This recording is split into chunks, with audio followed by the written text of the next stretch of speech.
एक बाब है बाबू ज़ियारतुल क़ुबूर मिशकात शरीफ में। रावी हजरत हुसैन बिन साइदी रज़ी अल्लाह ताला अन्हु हैं।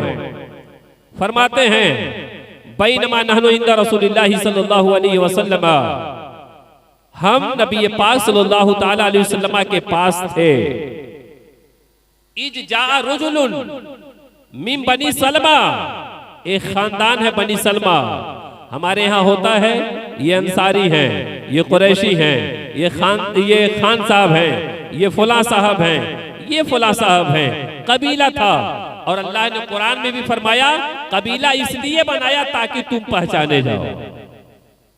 तारफू का लफ्ज आया है ताकि तुम पहचानो। आया, आने के बाद उसने सवाल किया रसूल पाक से, या रसूल अल्लाह हल बक़िया मिन बिर्रिन अबवैया शैउन अबर्रुहुमा बिही बादा मौतिहिमा। आने के बाद वो सवाल कर रहा है, या रसूल अल्लाह मेरे माँ बाप इस दुनिया में न हो, बाप भी न हो, माँ भी न हो, तो क्या कोई नेकी बाकी बचती है जिसे हम करें उसका बदला अल्लाह ताला मेरे माँ बाप को अता कर दे। उसका बदला अल्लाह ताला मेरे माँ बाप को अता कर दे। आने के बाद उन्होंने ये सवाल किया। जाहिर बात है हमसे नमाज़ें छूटती हैं, शरीयत की दीगर पाबंदियां छूट जाती हैं, मौत का ठिकाना तो है नहीं, कब किसकी मौत कहां आ जाए कोई ठिकाना नहीं है।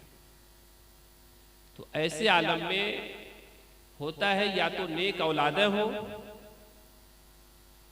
या आपने कोई ऐसा काम किया है जो सदक़े जारिया का दर्जा रखता है, तो आपको सवाब मिलेगा। तो आने वाला आकर के सवाल कर रहा है, चूंकि हजरत ने इस महफिल को मुनक़िद ही इसीलिए किया है ताकि अल्लाह ताला इसका सवाब मेरे वालिदैन को अता कर दे। आने के बाद पूछा नबी पाक की बारगाह में, मेरे आका इरशाद फरमाते हैं नाम, हाँ, जो तुम नेकी करोगे उनके मरने के बाद उसका सवाब माँ बाप को मिलेगा। हकीकत तो ये है अगर बख्शा जाए माँ बाप को तब भी मिलता है और न बख्शा जाए तब भी उन्हें मिल जाता है। जानते हैं क्यों?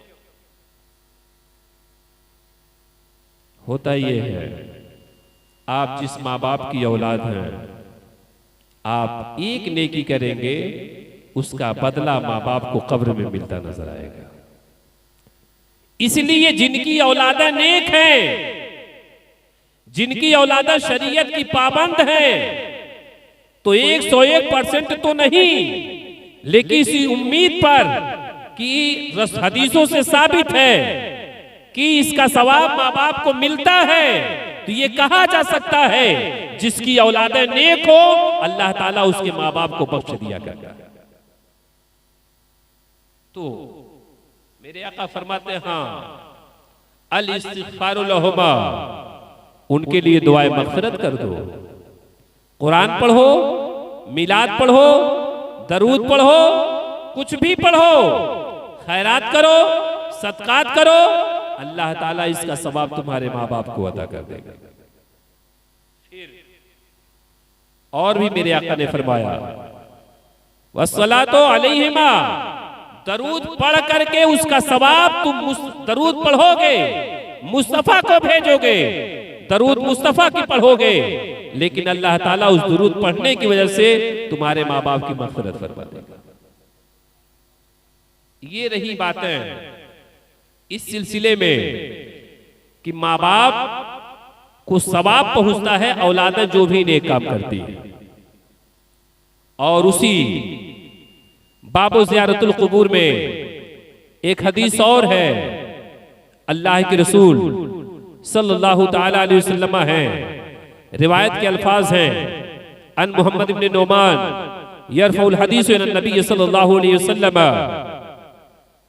मेरे आका सल्लल्लाहु अलैहि वसल्लम इरशाद फरमाते हैं क्या कि जब कोई लड़का अपने माँ बाप की कब्र की ज़ियारत करता है, फी कुल्ले जुमातिन, हर जुमा के दिन कुछ न करे, पढ़ने की बात नहीं है ये, सिर्फ गया नजरे मोहब्बत से माँ बाप की कब्र की ज़ियारत करे।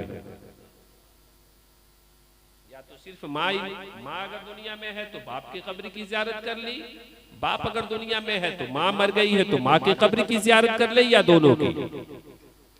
मन ज़ारा कब्र अबवैहि औ अहदुहुमा फी कुल्ले जुमातिन, हर जुमा के दिन।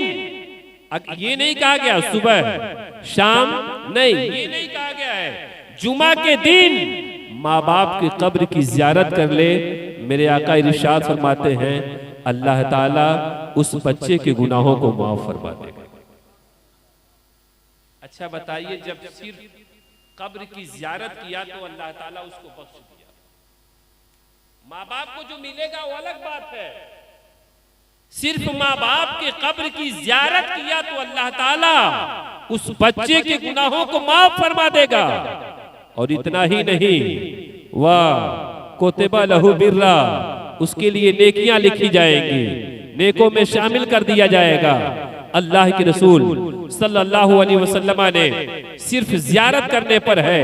आप मुझे बताएं, वो लोग जिनकी औलादा हाफिज कुरान हो, वो लोग हैं लोग जिनकी औलादें आलिम हो, वो लोग जिनकी औलादें आलिम तो ना हो लेकिन रोजाना घर पे कुरान पढ़ती हो, जिनकी औलादें रोजाना दरूद शरीफ पढ़ा करती हो, जिनकी औलादें रोजाना उनके लिए दुआए मग़फ़िरत करती हो। हकीकत ये है अल्लाह ताला माँ बाप को तो बख्शता ही है, उन्हीं की वजह से अल्लाह ताला औलादों की मग़फ़िरत फरमा देता है।